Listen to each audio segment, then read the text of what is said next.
You may have heard whispers that Pope Francis is seriously ill. What perhaps few know is that there is an old and controversial prophecy attributing a dark meaning to his papacy. Some believe that Francis would be the 112th or 11th, depending on the count, Pope on the prophetic list of Saint Malachi, and, upon his death, would set off events capable of altering the course of history, something that many call the beginning of the end. But what do you mean, beginning of the end? According to this theory, there are clear signs that the current pontiff fits the enigmatic prophecy of the popes, which points out that when this final pope leaves, great tribulations will befall the world, possibly culminating in a last judgment or a total collapse of the Catholic Church. Adding to this climate of mystery, several sources claim that Pope Francis suffers from bilateral pneumonia, an inflammation that affects both lungs and can be caused by multiple bacteria. This greatly increases the risk of serious complications, especially considering their advanced age. If something tragic occurs, would the so-called prophecy of the end finally be fulfilled? The origin of Saint Malachi's prophecy.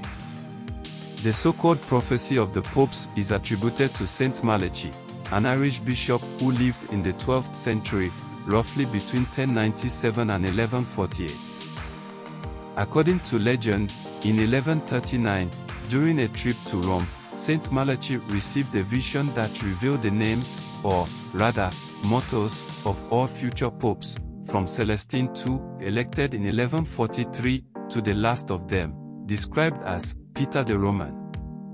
This Peter would be the pontiff who would face a period of persecution and tribulation, and would see the ruin of the city of Seven Hills, Rome, before the Last Judgement. Many historians and theologians view this prophecy with skepticism, as it was only divulged in 1595, by the Benedictine monk Arnaud de Wien, in his book Lignum Vitae. Some suggest that the text was forged to influence certain papal conclaves, as the accuracy of the descriptions for popes prior to 1595 is remarkable, while the later ones seem very vague. Still, the idea that there is a last pope stirs the popular imagination, as it aligns with several apocalyptic prophecies that have surrounded Christianity since the Middle Ages. Does Pope Francis fit the prophecy? The big point of contention is the count.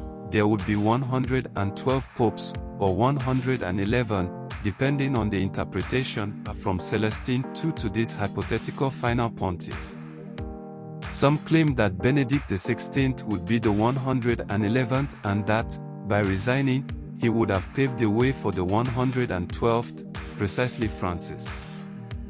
But why call him Peter the Roman if his name is not Peter and he was not born in Rome? That's where the ingenious interpretations begin. Pope Francis was born in Argentina, but his family is of Italian origin, which would give him a Roman connection. In addition, Saint Francis of Assisi, inspiration for the papal name, was the son of Pietro, Peter, in Italian. For those who defend the prophecy, this would be a symbolic sign that Francis embodies the figure of Peter the Roman. According to this reasoning, the literal name of Peter would not be necessary, and an evident connection with the apostle or the city of Rome would suffice.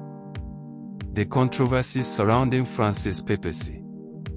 In fact, Francis has drawn attention for controversial measures within the Church, such as the proposal to reformulate secular doctrinal positions, intense dialogues with other religions, and even the possibility of greater acceptance of certain situations previously considered taboo, such as the blessing of same-sex couples. For a more traditionalist wing, this would already be an indication that something is out of order, perhaps validating the idea that this new phase of Catholicism would be a prophesied tribulation. At the same time, his election in 2013 was surrounded by rumors. Benedict XVI surprised the world by resigning, becoming the first pope in 6 centuries to voluntarily abdicate the throne of Saint Peter. There is a theory that Benedict XVI did not resign of his own volition, but rather under pressure from hidden forces within the Vatican, possibly groups linked to the powerful and enigmatic Jesuit order, to which Francis belongs. The death of Benedict XVI on December 31, 2022, raised even more suspicions. Although there is no concrete evidence of coercion, the climate of conspiracy has strengthened, fueling the belief that it was all part of a secret plan. Infiltration and false prophet. Some conspiracy theorists go further, suggesting that Pope Francis is a false prophet who sets the stage for the arrival of the Antichrist. This belief is linked to specific readings of the biblical apocalypse and to interpretations that relate the end times to the foundation of a universal religion aligned with a one-world government. There are those who point out that movements of openness and interreligious dialogue could become the basis for the so-called global religion.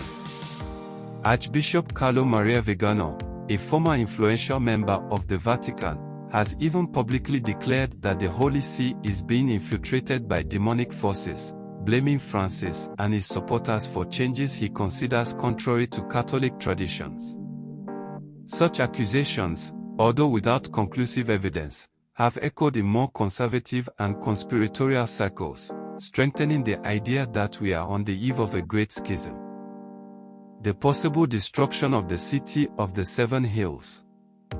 Another passage of the prophecy speaks of the destruction of Rome. For some, this could be literal, involving natural disasters, wars, or bombings that would bring the eternal city to ruin.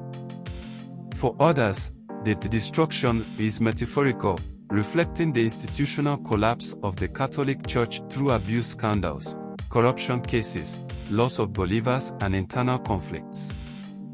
The Vatican, as we know it today, has never been safe from political disputes and power games, and the possibility of an abrupt decline is not completely ruled out by analysts, whether religious or secular. What comes after the last pope? Assuming that the prophecy comes true and Francis is indeed the last pope, what would happen next?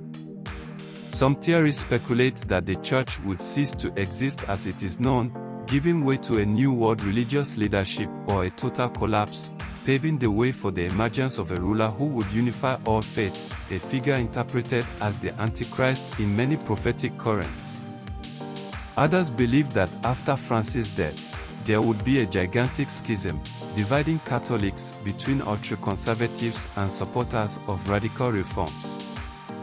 There is also no shortage of versions that the papal succession would continue normally, without major twists and turns, proving that the prophecy of Saint Malachi would be, in the end, just another medieval text of doubtful authenticity. While these theories run around the world, there is a lot of apprehension about the health of Pope Francis. He has already undergone surgeries and suffers from knee and lung problems. Now, with the possible bilateral pneumonia, speculation is even more intense. If something happens to him soon, will it be the trigger for the fulfillment of the prophecy? Or just another succession, like so many others in the history of the Church? Be that as it may, the fact is that the idea of a last pope is not new. From time to time, it resurfaces, especially when the papacy suffers a crisis or when the Catholic leader faces serious health problems. At each sign of the pontiff's weakening, apocalyptic theories resurface, reverberating on the internet and in the media. It is interesting to note that other famous prophecies, such as those of Nostradamus, also point to drastic transformations in the Catholic Church, although they do not mention specific names. Analysts try to connect such predictions to the figure of Pope Francis, arguing that, regardless of exact aspects such as the name Peter, the set of indications seems to point to someone with strong roots in the Roman tradition and who faces moments of great global tension. In this context, there are those who observe signs of rupture not only within Catholicism, but in various religious institutions around the world. The increase in political tensions, conflicts between nations, an environmental crisis serves as fuel for theories that unite religion and geopolitics. For the most fatalistic, everything would be part of a great apocalyptic scenario in which the death of the supposed last pope would act as a definitive fuse. On the other hand, secularized academics and researchers argue that these theories feed on fear and the human need to find greater meaning in periods of instability. According to them, Saint Malachi's prophecy would have been forged or, at best, interpreted too loosely, allowing any pope to fit into generic descriptions. Thus, it would be easy to claim that coincidences are evidence of something greater, while forgetting the long history of failed apocalyptic predictions. Despite all this debate, interest in the topic is only growing. Documentaries, books and videos about the prophecy of Saint Malachi and the supposed last pope multiply, feeding a cycle in which every hint of crisis in the Vatican becomes proof that the end is near. The question remains, are we really on the verge of a prophetic turn, or are we just witnessing yet another wave of speculation that inevitably arises in times of uncertainty? Conclusion: prophecy or pure conspiracy theory? It is up to each one to decide whether or not to believe in the prophecy of Saint Malachi. Many scholars completely disbelieve it, considering it a historical fraud. On the other hand, fervent believers and conspiracy lovers defend its legitimacy, pointing to coincidences and curious details to support the idea that Francis marks a new era of tribulation for the Church and the world. The fact is that Pope Francis is not eternal and, at any time, a succession can occur, whether by death, resignation, or for any reason beyond our control. When that happens, what will we see? The fulfillment of an ancient prophecy or just another chapter in the long history of the Catholic Church? Leave your opinion in the comments. Do you think Pope Francis is really the last prophesied pontiff? Or is all this just a theory based on forced interpretations and fragile historical references? Share your view on this subject and join the debate. And, if you have reached the end of this content, write down the magic expression below, 112. That way, we'll know that you're part of the select group of people who follow everything carefully until the last second.